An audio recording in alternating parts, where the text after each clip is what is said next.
నమస్కారం. ఈరోజు మనం ఆంధ్రప్రదేశ్ ప్రభుత్వ ఆరోగ్య సంరక్షణ వ్యవస్థ గురించి మాట్లాడుకుందాం.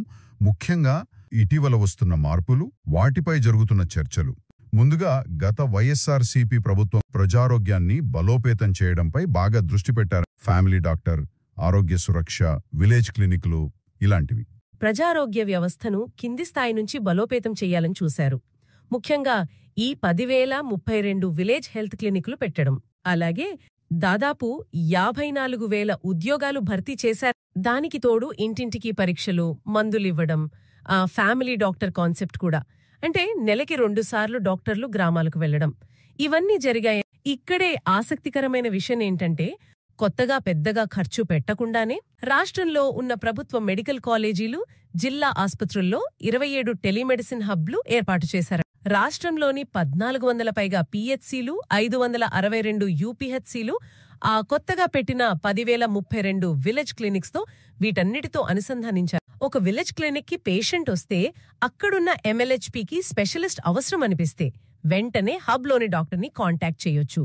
వీడియో లేదా ఆడియో కాల్. ఆ స్పెషలిస్ట్ డాక్టర్ రోగితో మాట్లాడి రిపోర్ట్స్ చూసి ట్రీట్మెంట్ చెప్తారట. మందులు కూడా అక్కడే ఆ క్లినిక్లోనే ఉచితంగా ఇచ్చేవారు. అంతేకాదు 42,000 మంది ఆశా వర్కర్లకు స్మార్ట్ ఫోన్లు ఇచ్చి వాళ్ల ద్వారా కూడా టెలికన్సల్టేషన్ సేవలు అందించారు. జాతీయ గణాంకాల 2023 డిసెంబర్ నాటికి దేశం మొత్తం మీద 18.3 కోట్ల టెలికన్సల్టేషన్లు జరిగితే అందులో ఏపీ నుంచే 4.61 కోట్లు. ఇది దేశంలోనే ఫస్ట్ ప్లేస్. ప్రజల దగ్గరికే ఆరోగ్యం, వ్యాధి నివారణ అనే లక్ష్యాలు బాగా పనిచేశాయి. దీంతో పాటు ఆరోగ్యశ్రీ లిమిట్ పెంచడం 25 లక్షలకు, అలాగే డాక్టర్ల ఖాళీలు తగ్గించడం. ఉదాహరణకి దేశంలో గైనకాలజిస్ట్ ఖాళీలు 50% ఉంటే ఏపీలో 1.4% మాత్రమే. ప్రస్తుత టీడీపీ కూటమి ప్రభుత్వం వచ్చాక వస్తున్న మార్పులు, ముఖ్యంగా ఈ డింక్ ప్రాజెక్ట్ అంటున్నారు కదా, దాని గురించి. డింక్ అంటే డిజిటల్ ఇంటెలిజెంట్ నర్వ్ సెంటర్. ఇది ఇప్పుడు కొత్తగా ప్రతిపాదించిన ప్రాజెక్ట్. కుప్పంలో పైలట్గా మొదలు పెట్టారు. దీని కింద ఒకే సెంట్రలైజ్డ్ ప్లేస్ నుంచి రాష్ట్రం మొత్తానికి టెలికన్సల్టేషన్ సేవలు అందించాలనేది ఆలోచన. ఇక్కడే కొన్ని ప్రశ్నలు లేవనెత్తుతోంది. డింక్ కూడా టెలిమెడిసిన్ సేవలే అయినా దీని అమలు విధానం వేరు. అంటే పాతది ప్రభుత్వ వ్యవస్థ, అదనపు ఖర్చు లేకుండా నడిచింది. కానీ ఈ డింక్ మాత్రం పీపీపీ పద్ధతిలో, అంటే ప్రభుత్వ ప్రైవేట్ భాగస్వామ్యంతో చేయాలని చూస్తున్నారు. దీనికోసం సుమారు 350 కోట్ల టెండర్ పిలిచారు.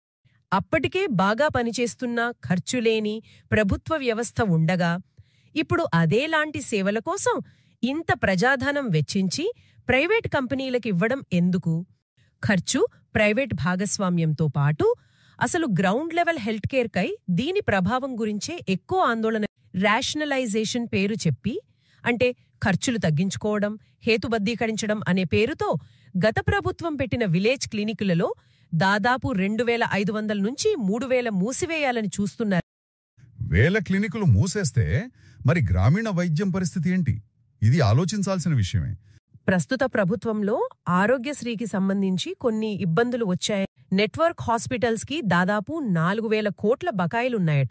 ఆ బకాయిల వల్ల చాలా హాస్పిటల్స్ ఆరోగ్యశ్రీ సేవలు ఆపేశాయి. పేద రోగులు ఇబ్బంది పడుతున్నారు. అలాగే ఆపరేషన్ల తర్వాత ఇచ్చే ఆరోగ్య ఆసరా డబ్బులు కూడా ఆగిపోయాయి. 2 ప్రభుత్వాల అప్రోచ్ల మధ్య చాలా తేడా కనిపిస్తోంది.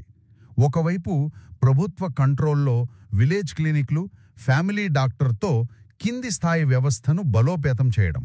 మరోవైపు ఇప్పుడు పీపీపీ మోడల్లో సెంట్రలైజ్డ్గా డింక్ ద్వారా టెలిమెడిసిన్ ఇస్తూనే క్షేత్రస్థాయిలో క్లినిక్లను తగ్గించే ప్రతిపాదన. ఈ మార్పుల వల్ల ప్రజలపై ఎలాంటి ప్రభావం ఉండొచ్చు? ప్రధానంగా 2 విషయాలు. 1, ఆరోగ్య సేవలు జనాలకు ఎంత అందుబాటులో ఉంటాయి. 2, దానికయ్యే ఖర్చు, ప్రజలకు, ప్రభుత్వానికి.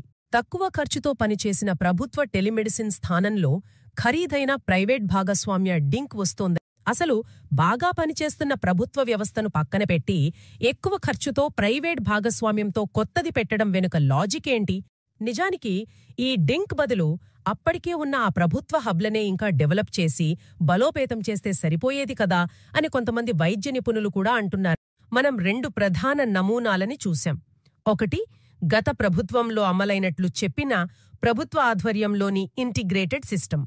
అందులో ఫ్యామిలీ డాక్టర్, 10,000కు పైగా విలేజ్ క్లినికులు, ప్రభుత్వ టెలిమెడిసిన్ నెట్వర్క్, ఆరోగ్య సురక్ష ఇవన్నీ ఉన్నాయి.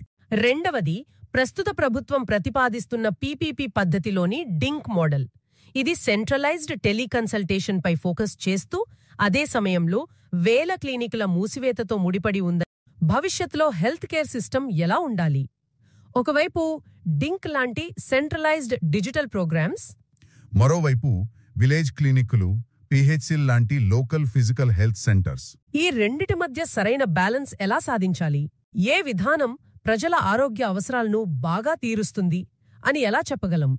దేన్ని కొలమానంగా తీసుకోవాలి? వాడిన టెక్నాలజీనా, లేక ప్రజలకు నిజంగా అందిన సేవల నాణ్యత, అందుబాటా? ఇది మనమందరం ఆలోచించాల్సిన విషయం.